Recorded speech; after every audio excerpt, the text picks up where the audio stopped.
T20I associate best bowlers के बाद अब वक्त आता है T20I एसोसिएट ऑलराउंडर्स के बारे में। जी हाँ, अब बात होते होगी यहाँ पे ऑलराउंडर्स के बारे में। काफी अच्छे नाम्स, काफी जबरदस्त प्लेयर परफॉर्मेंसेस हमारे सामने आए थे। काफी प्लेयर्स को हमें काफी प्लेयर्स को हमें छांटना पड़ा। उसके बाद ये टॉप 3 निकल के आए हैं जो अपने देश के लिए सबसे बेस्ट परफॉर्म कर रहे हैं, चाहे वो बैटिंग में हो, बॉलिंग में हो या फील्डिंग में हो। कंप्लीट परफॉर्मेंस इन तीनों का अब तक अपने देश के लिए रहा है और कहीं ना कहीं ये बाकी प्लेयर्स से एज खाते हैं। ये 3 प्लेयर्स हैं, करण केसी नेपाल से, असद वाला पपुआ न्यू गिनिया से और तीसरे प्लेयर है इरास्मस नामीबिया से। जी हाँ, ये 3 हैं सबसे टॉप 3 कंटेंडर इस लिस्ट में। ये देखना होगा कि आगे कौन इसमें से सबसे बेस्ट ऑलराउंडर बनता है। सबसे पहले हम आपको स्टेट्स बता दें। ग्रांट इरास्मस जो नामीबिया के हैं, इनके 19 मैचों में 484 रन हैं। जी हाँ, 40 का एवरेज है और 141 का स्ट्राइक रेट है। बैटिंग परफॉर्मेंस की अगर बात करें तो ये दोनों प्लेयरों से कई गुना आगे हैं इस कंटेंडर लिस्ट में। करियर बॉलिंग की जहां तक बात करें T20 की, 19 मैचों में 12 विकेट, 5.3 की इकोनॉमी और 14 का इनका एवरेज है। ये इनका स्टेट्स है। बाकी 2 प्लेयर को आपको हम बताते हैं, दोनों प्लेयर के बता। बिल्कुल देखिए, असद वाला पपुआ न्यू गिनिया के हैं। इनके बारे में अगर कहें तो 26 मैचों में 460 रन, 23 के तकरीबन का एवरेज और 107 का स्ट्राइक रेट। काफी अच्छा स्ट्राइक रेट है, 100 से ऊपर का जबरदस्त स्ट्राइक रेट है। और बात करें इनकी बॉलिंग कैपेबिलिटी के बारे में तो 26 मैचों में इन्होंने 20 विकेट निकाले हैं, 5.5 का इनका इकोनॉमी रेट है और 12 का एवरेज है। जबरदस्त इनका इकोनॉमी रेट और एवरेज भी और स्ट्राइक रेट भी, जो बैटिंग स्ट्राइक रेट है वही बहुत तगड़ा है। जी हाँ, तो ये बात हो गई असद वाला के बारे में। और जहां तक बात आती है करण केसी, जी हाँ, जो तीसरे कंटेंडर है करण केसी, ये भी लाजवाब है अपने नेपाल क्रिकेट के लिए। काफी ज्यादा योगदान देते हैं और one of the best allrounders उनके लिए हैं। अब नए एक उभरते हुए आए हैं, लेकिन करण केसी की जगह जो है वो कोई नहीं छीन सकता। इनका है T20I में 33 मैचों में इन्होंने 228 रन मारे हैं। जी हाँ, रन कम है बिल्कुल, लेकिन ये पिंच हिटर के तौर पे है। ये बॉलिंग ऑलराउंडर ज्यादा है जैसे कि बैटिंग ऑलराउंडर। ये आगे आपको अच्छे से समझाएंगे। 15 का इनका एवरेज है, 152 रन की स्ट्राइक रेट। ये बहुत क्रूशियल है। स्ट्राइक रेट का भी इनको कम चांस मिलता है, लेकिन ये ज्यादा तेज खेल के स्कोर को एक अच्छे पोजीशन पे पहुंचाते हैं टीम को। ये बहुत इंपॉर्टेंट बैटिंग है। उसके बाद 33 मैचों में इनके 44 विकेट हैं, 7+ की इकोनॉमी और 18 का एवरेज। जहां तक बात है फील्डिंग की तो उन्होंने 10 कैच और 5 रन आउट भी किए हैं। तो ये कंप्लीट इंफॉर्मेशन है तीनों प्लेयर्स की स्टेट्स और एनालिसिस को लेकर।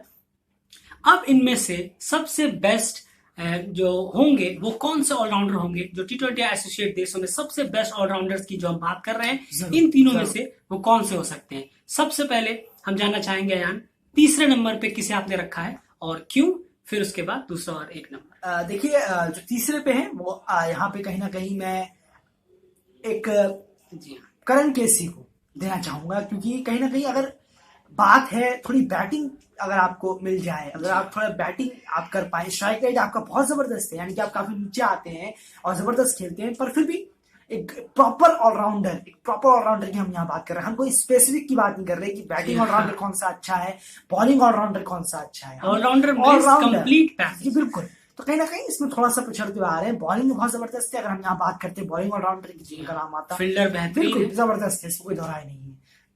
तो तीसरे नंबर पे यहाँ करण केसी डेली क्रिकेट के हिसाब से होंगे। जी हाँ, और दूसरे नंबर पे जहां तक बात है तो दूसरे नंबर पे कौन से प्लेयर होंगे ये जरूर देखते हैं, क्योंकि ये जानना जरूरी है। क्योंकि असद वाला और ग्रांट इरास्मस में काफी अच्छे खासा टक्कर है, दोनों के विकेट्स अच्छे हैं, बैटिंग में परफॉर्मेंस अच्छा है। तो आइए जानते हैं दूसरे नंबर पे जो प्लेयर है वो उस नंबर पे क्यों है और उसके पीछे रीजन क्या है। बिल्कुल, देखिए यहाँ पे दूसरे नंबर पे असद वाला को हम यहाँ रख रहे हैं, डेली क्रिकेट यहाँ रख रहा है, क्योंकि देखिए 26 मैचों में 460 रन है।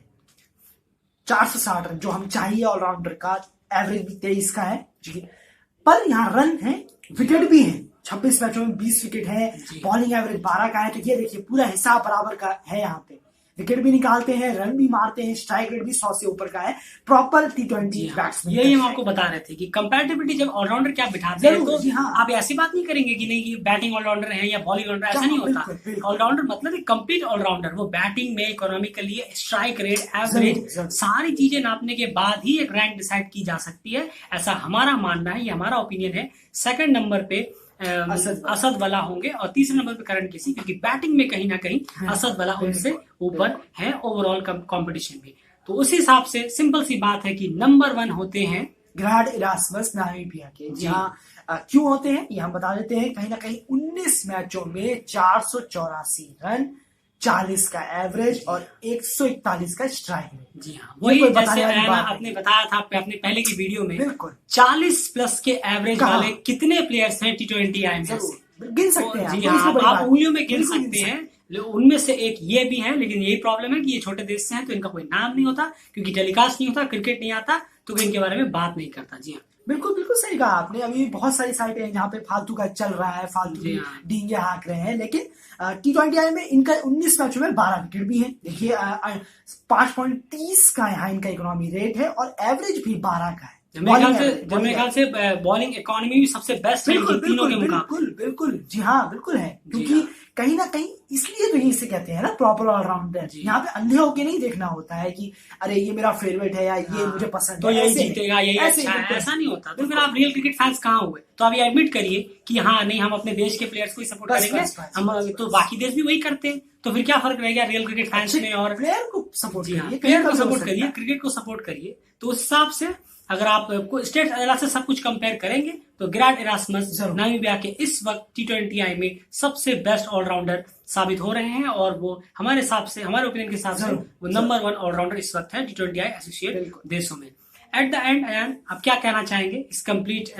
हमारे जो कंटेंटर लिस्ट हमने निकाली है? कुछ नाम आपके सामने और भी आए थे जिनके बारे में आप कह रहे थे? नाम काफी आए थे। एजाज खान है, रोहन मुस्तफा है, जिशान मकसूद है, तो इस तरीके के नाम मेरे साथ पारस खड़का से काफी बड़े हैं। बैटिंग में जबरदस्त, मैंने आपसे जैसे पहले भी कहा, बैटिंग में आउटस्टैंडिंग परफॉर्मेंस उनकी है, लेकिन बॉलिंग में उतनी ही खराब है परफॉर्मेंस, ये आपको एक्सेप्ट करना होगा। बॉलिंग में उनकी 45 की एवरेज है। 45 की एवरेज वाले बॉलर को, बॉलिंग वाले प्लेयर को अगर आप अच्छा ऑलराउंडर कहते हैं T20 आई में, याद रखिएगा, सेक्शन पकड़ के चलिए, तो फिर ये आपको सच में क्रिकेट सीखने की जरूरत है, क्योंकि 45 के बॉलिंग एवरेज के साथ कैसे कोई ऑलराउंडर अच्छा ओवर भी कम कराए जाते हैं। बिल्कुल, हाँ, बिल्कुल 45 का एवरेज ये नहीं दर्शाता आपका कि अगर आपको रेगुलर ओवर मिलेंगे तो मुझे नहीं लगता कि आपके इतनी ज्यादा एवरेज होगी। जी हाँ, तो उनसे बॉलिंग भी कम कराई जाती है शायद T20 आई में। तो फिर अगर बॉलिंग कम कराई जाती है तो फिर ऑलराउंडर कहाँ से हुए? क्योंकि बॉलिंग, एक ऑलराउंडर को प्रॉपर बॉलिंग भी तो मिलनी चाहिए। साकिब को देखिए, आप लगातार वो ओवर्स कराते हैं, जडेजा लगातार ओवर्स कराते हैं, तो वही बात है। और हार्दिक पांड्या जब चोटिल नहीं थे उससे पहले वो लगातार 10-10 ओवर डालते थे ओडीआई में, रेगुलर डालते। जी हाँ, तो ये एक एनालिसिस था टॉप एसोसिएट ऑलराउंडर्स के बारे में। जहां तक बात है सारे T20 आएगी वो अब कंप्लीट हुआ। हमने बैट्समैन का एनालिसिस किया, बॉलर्स का किया और अब ऑलराउंडर्स का किया। ये सेक्शन भी कंप्लीट होता है। तो अगर आपको वीडियो पसंद आया, एनालिसिस पसंद आया, तो प्लीज वीडियो को एक लाइक जरूर करिए, क्योंकि अगर आप रियल क्रिकेट फैंस हैं तो आप क्लियरली समझेंगे कि कौन किससे आगे है, कौन नहीं है। और अगर आप अंधे फैन हैं, आप क्रिकेट को नहीं सिर्फ अपने प्लेयर्स या देश या यही सबको फॉलो करते हैं, तो फिर हम उसका कुछ नहीं कर सकते। जी हाँ, तो ये आपके एनालिसिस ऊपर से ही जाने वाला है। जानते हैं बहुत कड़वा बोलते हैं, लेकिन बोलते सच है। प्रॉब्लम यही है। जी हाँ, यही तो आजकल की डेट में प्रॉब्लम है। ये प्रॉब्लम है, क्योंकि आजकल कोई सुनता नहीं है कड़वा, सुनने की आदत नहीं है किसी को। रियलिटी से सब दूर भागने की कोशिश करते हैं।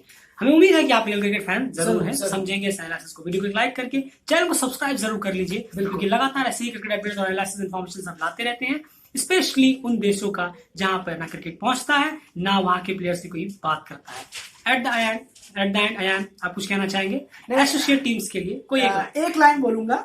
आपने जो कहा कि जहां तक कोई नहीं पहुंचता और जहां से अर्निंग नहीं होती किसी की, तो वहां नहीं जाना चाहते। जहां अर्निंग नहीं होती वहां जाना चाहेंगे जहां से अर्निंग होगी। तो बस ये कहूंगा। जी हाँ, लेकिन वहां डेली क्रिकेट जरूर पहुंचेगा, चाहे कोई देखे चाहे ना। आज है 6 साल बाद, 10 साल बाद, ऊपर वाली की राह से अगर हम रहे तो भी ओमान क्रिकेट को हम दिखाएंगे, नेपाल क्रिकेट को दिखाएंगे। जी हाँ, बिल्कुल। ओमान, नेपाल जितने भी हैं, स्कॉटलैंड जितने भी एसोसिएट कितने भी हैं, हमें कोई फर्क नहीं पड़ता। वो क्रिकेट खेलते हैं, हॉकी नहीं खेलते हो। जी हाँ, उनके बारे में कोई बात नहीं करता। तो फिलहाल इस वीडियो में इतना ही। अगर हमारी बातें पसंद आई हैं, पसंद है, प्लीज वीडियो को एक लाइक जरूर करिए। हमारे एफर्ट के लिए इतना लाइक तो बनता है।